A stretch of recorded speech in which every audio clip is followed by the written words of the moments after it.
ये तीन बीमारियां हैं जिन्होंने सनातन संस्कृति को पूरी दुनिया में खत्म करने की कोशिश किया। स्टॉकहोम सिंड्रोम, नार्सिज्म और मेगलोमोनिया। एक बीमारी मैंने बताई कि दादा नंगे पांव भागे गुजरावाला से और पोता जोधा अकबर में अकबर बन के महिमा मंडन कर रहा। शर्म नहीं आई पैसे के खातिर उस सोच का महिमा मंडन करने से जिस सोच ने उसके दादा को सब कुछ, घर परिवार, खेत खलिहान सब कुछ छोड़ के भागने के लिए मजबूर किया। इसको कहते हैं स्टॉकहोम सिंड्रोम। दूसरा, नार्सिज्म। नार्सिज्म एक ऐसी बीमारी है, उसको धर्म से, संप्रदाय से, सनातन से कोई लेना देना नहीं। उसको अगर शॉर्टकट में कहें तो जैसे पहले कहते थे प्राण जाए पर वचन न जाए, उसको आजकल वो बीमारी है। नार्सिज्म का मतलब प्राण जाए पर इमेज न जाए और धर्म जाए पर सत्ता मिल जाए। ये दूसरी बीमारी है, नार्सिज्म। ये नार्सिज्म से पीड़ित नेताओं ने हिंदुस्तान के टुकड़े करा दिए। भारत का टुकड़ा एक पाकिस्तान बन गया, भारत का टुकड़ा एक बांग्लादेश बन गया।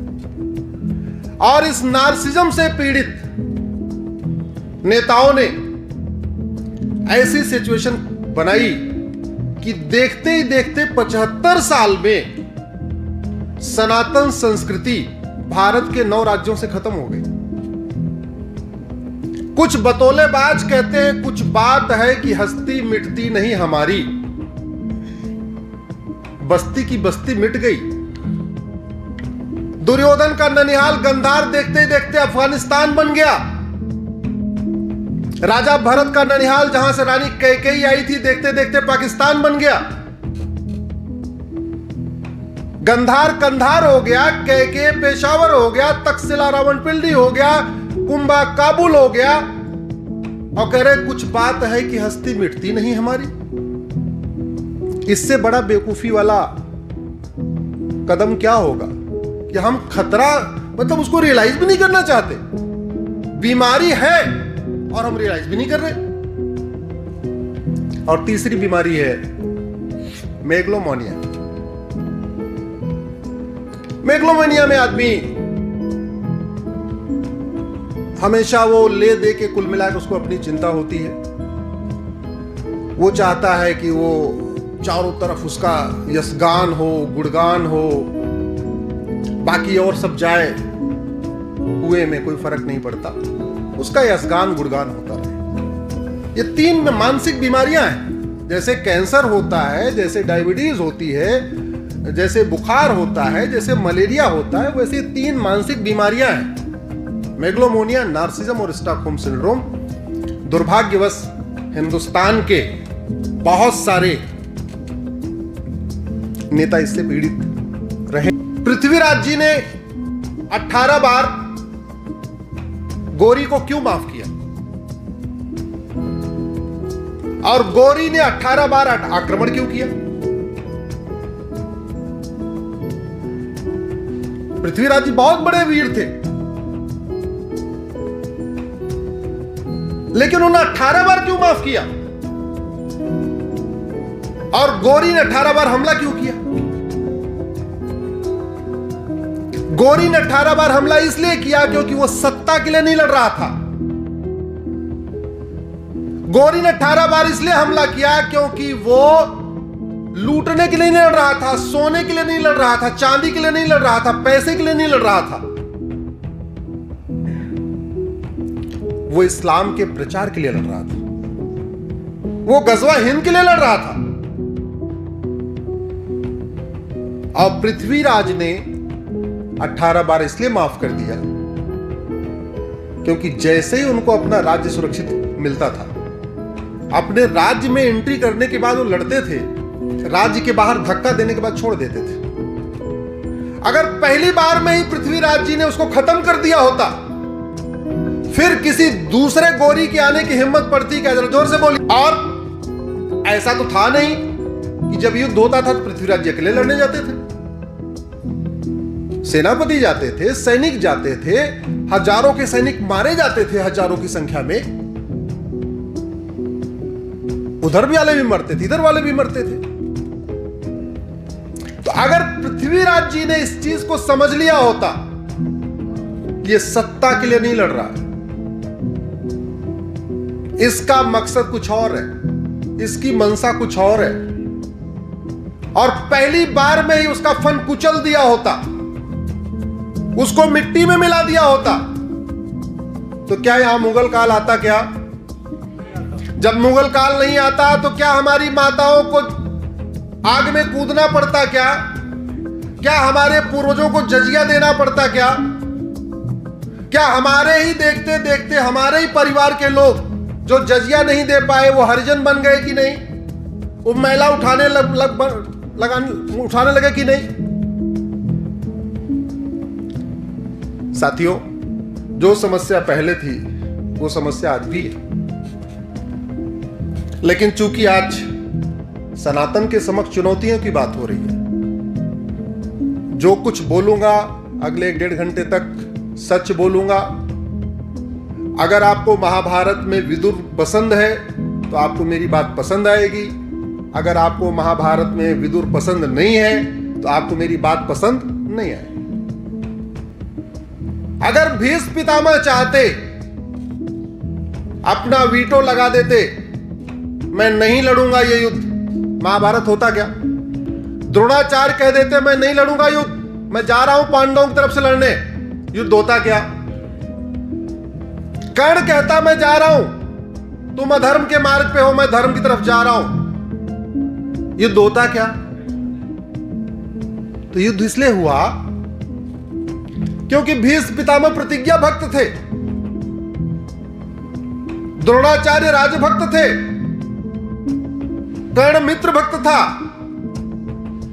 वास्तव में राष्ट्रभक्त तो केवल एक व्यक्ति था, वो थे विदुर। केवल विदुर।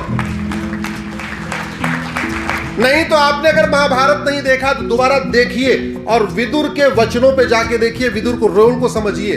उन्होंने हमेशा एक ही चीज को सबसे ऊपर रखा, राष्ट्र को। बाकी और कोई मित्र भक्त, कोई पुत्र भक्त, कोई सत्ता भक्त, कोई राजभक्त, सारे ऐसे भक्त थे। और उस भक्त का परिणाम क्या निकला? महाभारत हुआ, लाखों की संख्या में लोग मारे गए।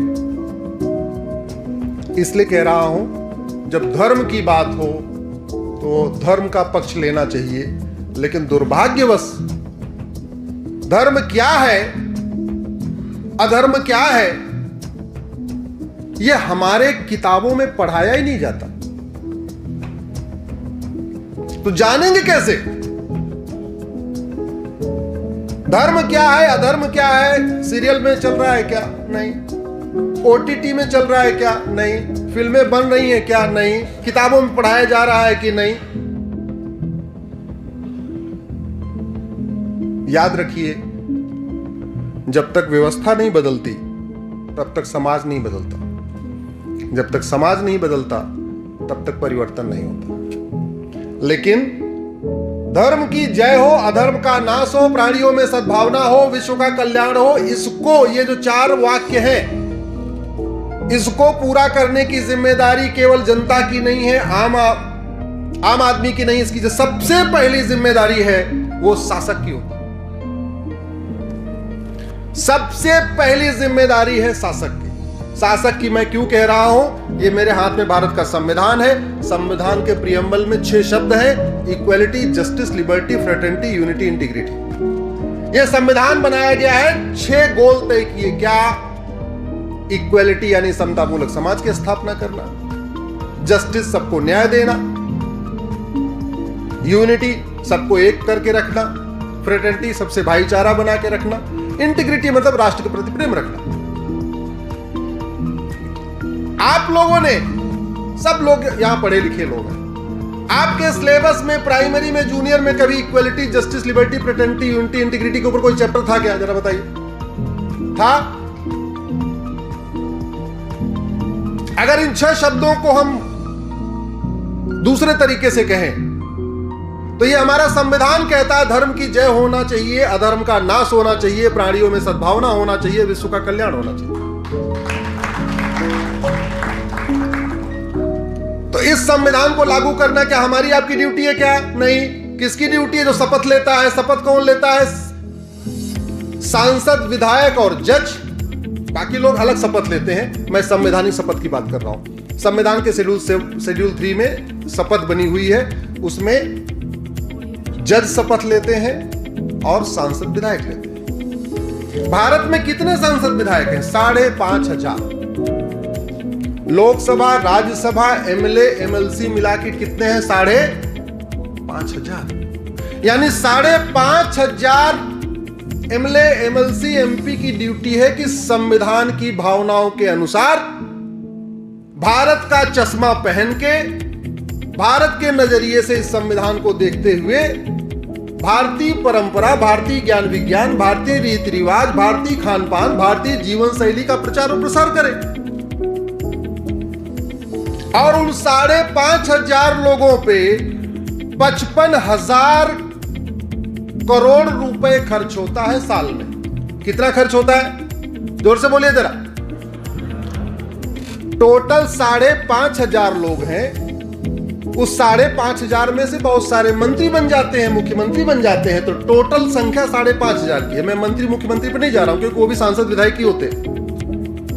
ये 5,500 लोगों के ऊपर पर ईयर, हर साल 55,000 करोड़, एकदम मैं मोटा मोटा लेके चल रहा हूं।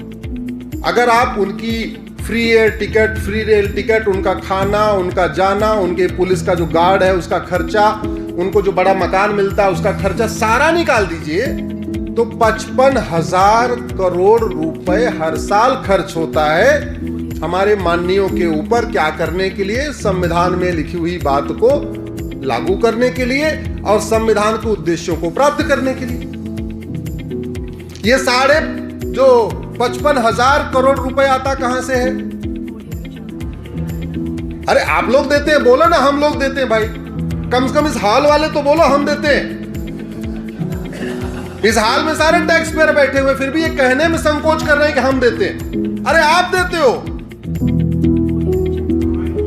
आप देते हो। अब मैं आपसे पूछ रहा हूं, इस हॉल में बैठे हुए सामान्यतः सब लोगों के पास ड्राइवर है। आपका ड्राइवर बहुत अच्छी अच्छी बातें करे लेकिन गाड़ी ठीक से न चलाए, आप उसको अच्छा ड्राइवर मानते हो क्या? जोर जोर बोलिए जरा।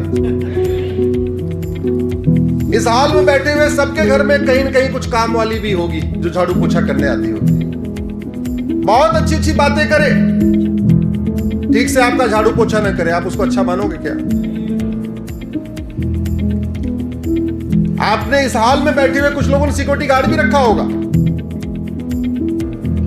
आपका सिक्योरिटी गार्ड बहुत अच्छी अच्छी बात करे लेकिन कुत्ता बिल्ली को न रोके घर में आने से, आवारा जानवर को आने से न रोके, जरूरत पड़ने पे लाठी न बजाए। अच्छा गार्ड हुआ क्या? तो नेता उसको कहते हैं जो अच्छी नीतियां बनाए। नेता उसको कहते हैं जो अच्छी अच्छी नीतियां लागू करे।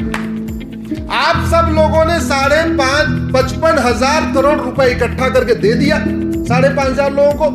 बोले भैया हम तुम्हें वेतन दे रहे हैं, गाड़ी दे रहे हैं, बंगला दे रहे हैं, भत्ता दे रहे हैं, फ्री एयर टिकट दे रहे हैं, फ्री रेल टिकट दे रहे हैं, सब कुछ फ्री दे रहे हैं, मंदिर में तुम्हें वीआईपी दर्शन भी दे रहे हैं। तुम केवल इतना कर दो, हमको सुरक्षा दे दो, हमको अच्छी बिजली दे दो, हमको अच्छा पानी दे दो, हमको अच्छी हवा दे दो, हम कहीं जाएं तो हमारा चोर बदमाश हमारा सामान न छीन ले, ये व्यवस्था कर दो।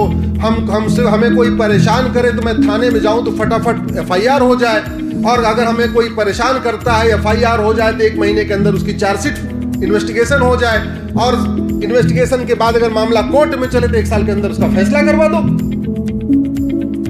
दुनिया के कई देशों में पुलिस चार्टर लागू है। एक घंटे के अंदर, शिकायत के 1 घंटे के अंदर एफआईआर होती है और एफआईआर के 1 महीने के अंदर इन्वेस्टिगेशन कंप्लीट होता है और इन्वेस्टिगेशन के 1 साल के अंदर फैसला होता है। भारत में क्यों नहीं लागू हुआ?